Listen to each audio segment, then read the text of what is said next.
I love Dragon Ball Z. From the show, to the games, to that fucking pocket drainer Dragon Ball Legends.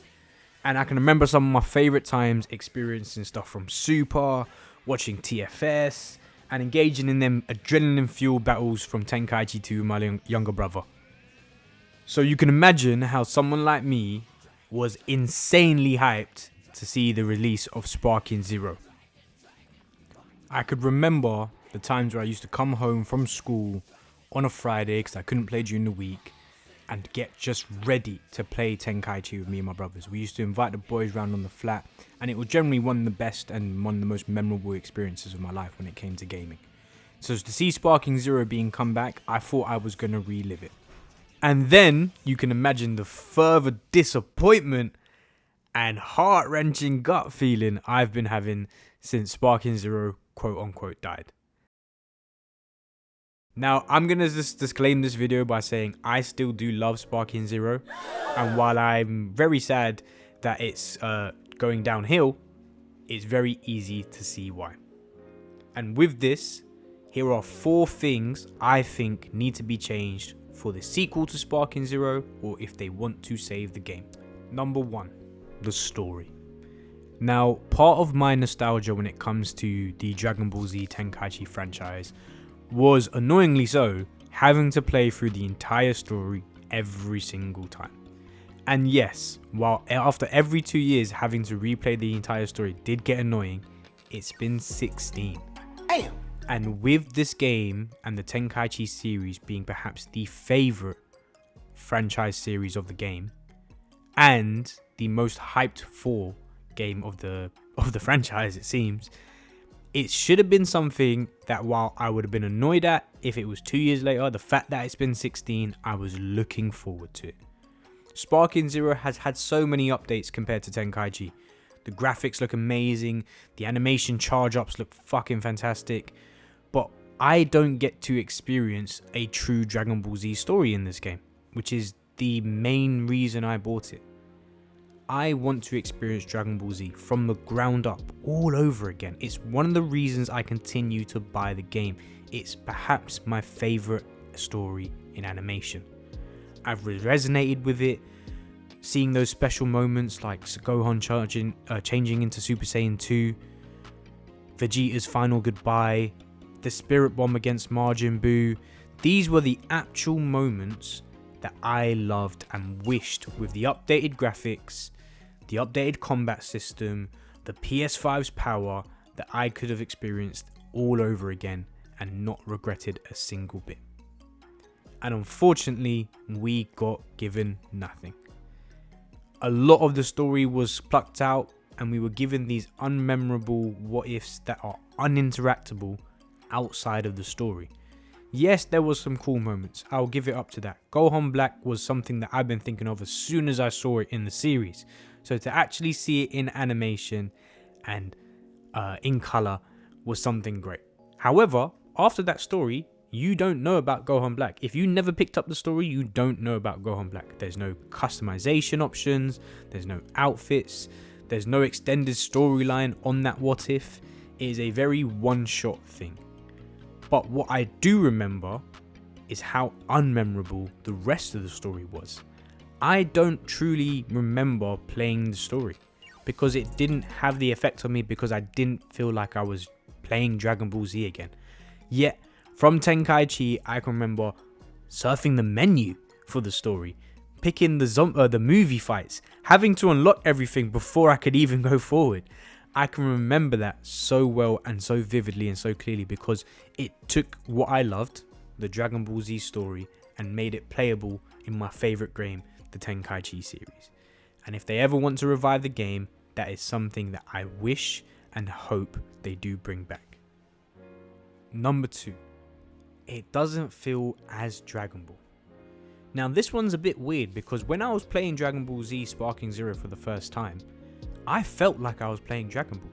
However, I started to notice these lots of little different things that were holding it back. And the main one actually just came out to be its personality. It was a Dragon Ball game that didn't feel Dragon Ball. It was perhaps the most hyped Dragon Ball game that didn't feel Dragon Ball. And why is that? Well, let's look at something like the combat. The combat is great. The fighting mechanics are great, but the animations and the impact of certain things are what's missing for me. I miss the camera shakes that came with a beam clash. I miss actually being able to look at the beam clash. Instead of having to focus on a bar that charges up, I actually got to watch the screen and see how the beam clash traveled with whoever was winning. I miss the impacts of landing an attack. It's great to see the animation and the beam all fluff away, but there's no severe impact. If you ever watched Dragon Ball Z, which I'm assuming you have if you clicked on this video, you remember that once an attack landed, it didn't just end. There was more to it. Vegeta's final flash is the first thing that comes to mind. When he finally landed it on Cell and the fucking beam went off the planet, that is the type of Dragon Ball that I want and I expected. They've done it in other games and they haven't done it here, and I feel like it's one of the things that are taking away from the major personality of Dragon Ball. The other side of that is the stuff outside of the combat. I mean, with Sparking Zero, there's so much that could have been done, but there's nothing to do other than combat. There's no mini games, there's no reactions, there's no little things that make up the rest of Dragon Ball. And I remember it in the mini games loading screen. I remember it in the menus. It just doesn't feel as much Dragon Ball. And yes, it's cool to have everyone on screen hanging out at Bulma's place. I want to see Shenron. Where's Shenron? Where is Shenron in this game other than the cover? Like, there's so much that's just kind of missing from it. And for the love of God, where's the intro? I want to see the intro every time I open up the game. It's part of what gets me hype. It's part of what makes me want to play the game. And stuff like that is what's holding it back. Number 3. Funny enough, drama. In the Dragon Ball Z anime, there was more than just fighting. There was drama. There was serious moments. There was unbelievably big clashes. That's something that I feel like is really missing from Dragon Ball Z Sparking Zero. Yes, you've got the cute little interactions at the beginning of the fight. Cool. There is nothing else. Outside of that, I don't feel like there's anything else in terms of drama. Right? In Fighter Z, you've got dramatic finishes. When you see someone who, like, oh, you're going to hit this, you're trying to land that attack and you get rewarded with something at the end. Right? You have the mechanics and the game fighting in the great, which is fantastic. Fighter Z has an absolutely brilliant fighting mechanic, I guess you'd call it. But after it, the additional stuff, the little extra fluff that they add onto it for completing a fight in a certain way makes this game great. And that's missing from Sparking Zero. Yes, you have a few small moments like when Broly grabs Goku in Super Saiyan. You have that unique animation grab. But that rarely happens. Like, that's not something I'm working towards in the game. That's not a reason why I try and do certain things in the fight. And it takes away from the drama of these fights. Dragon Ball Z was great because everything had so much weight to it. There was no meaningless fight in the series. Everything just felt so impactful. Even Gohan in the fucking tournament arc, where he's not having to power up for Majin Buu and they're beating up Videl, that meant something. And I feel like that's quite missing from here. And the other games seem to have done it quite well. And I don't mean Tenkaichi, I mean Kakarot's done it quite well. Dragon Ball Legends have done it well with their limited finishes. And Fighter Z did it well with its dramatic finishes. And since it's been 16 years, there's so much more content that's been putting out for Dragon Ball Z that the standard has kind of increased. I do feel like if this game came out in, say, 2015 instead of 2025, right, fair enough, the graphic might not be as good, but the game would have been fine as is. But we've noticed that there's so much more capability and so much more ways of feeling like Dragon Ball that come across. On top of that as well, in the story, there's no drama whatsoever. There's difficult enemies, but there's no drama.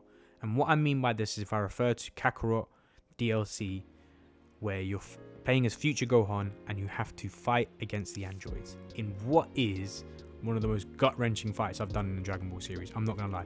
It's hard to compare it to Peak, but Peak exists and it didn't seem too hard to do. You couldn't charge up. You couldn't really do any attacks. You had to sit there and struggle while these two androids who are here to destroy the planet are killing you. And it's something that was vital to the Dragon Ball Z story.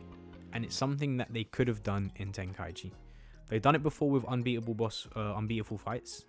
They've done it before in other sections, but it is truly something that would have just leveled up the game. And going back to my previous point, it just adds to the personality of Dragon Ball Z. And I think that's why we're all playing the game. We want to play Dragon Ball Z games for Dragon Ball Z. It's great that Fighter Z was a great fighting game. And yes, the story wasn't something that we cared about, but it was so good as a fighting game that we didn't really care.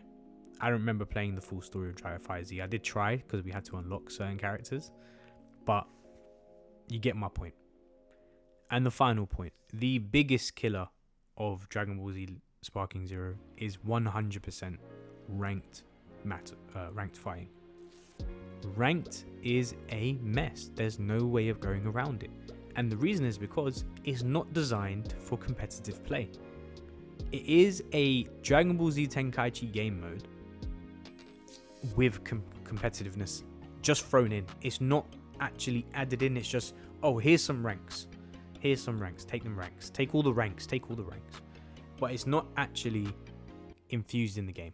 And the reason I say that is competitive game modes are about skill, understanding of the game, and game mechanics, and your ability to use those. It would include stuff like key management, include stuff like vanish management, understanding your key, and being able to just do stuff like Z counters. But that's taking away from the difference in power of the characters. No matter how good you are with Krillin, as soon as you come up against a SSJ4 Gogeta, you are at an automatic disadvantage because Gogeta hits like Truck-kun. And he has mad health and is super fast, and there's nothing you can do about it. However, the way that they can fix this is actually quite simple. For single player, all they have to do is get rid of the disbalance. They can do it with capsules, they can do it in ranked. Take away the damage difference and the health difference and allow them to just box. Let us just throw hands, let us fight with our favorite characters without having to worry about a disadvantage. I don't want to use Krillin when I'm trying to rank up because I just know I'm at an instant disadvantage. And when it comes to DP, it's quite simple. Change it from an overall cost to each character has a cost, yes, and you're allowed per cost. What I mean by that is instead of having from 3 to 10, change it from 3 to 8. Make there 5 costs. You have 1 in 3, 1 in 4, 1 in 5, 1 in 6, 1 in 7, and 1 in 8. My maths is off there. We'll start off at 4 in that case. And just have 1 for each slot. Allow them to play with their favorite characters, but allow the competitive mode to be balanced so that you can try and do something against these tougher opponents. You can still have fusion characters in there. That's not a problem at all. You can still fuse mid-fight. That's not a problem at all. You just know that it costs you a character, right? Or you have to be very picky about how you select the right one. And that's something that I feel like will just make a big difference. Like I said, I don't think it's hard to kind of fix the rank mode, even though that's the biggest killer. Because if there's nothing to do outside of the fighting and the story mode doesn't tell me the Dragon Ball Z story, what am I going to do? Well, I'm just going to play the fighting and then I'm going to get bored because it's repetitive and not Dragon Ball Z like. And that's the biggest problem. And the good news is they're quite fixable. I mean, I can think of this. I'm not an expert, so this is just my opinion, but I'm sure there's more detailed and better ideas out there. And I think that's how we can save Sparking Zero. But that's it from me today. Like I said before, as much as there is some problems with the game, I still do love it. And I will buy the next one if another one comes out. That's just going to happen. But I do wish that they take into account just what went wrong with this one, and hopefully they can change it so. If you have any ideas of your own or anything that you disagree with me, please do let me know in the comments. Otherwise, if you like the video, please drop a like and subscribe, and hopefully I'll catch you in the next one.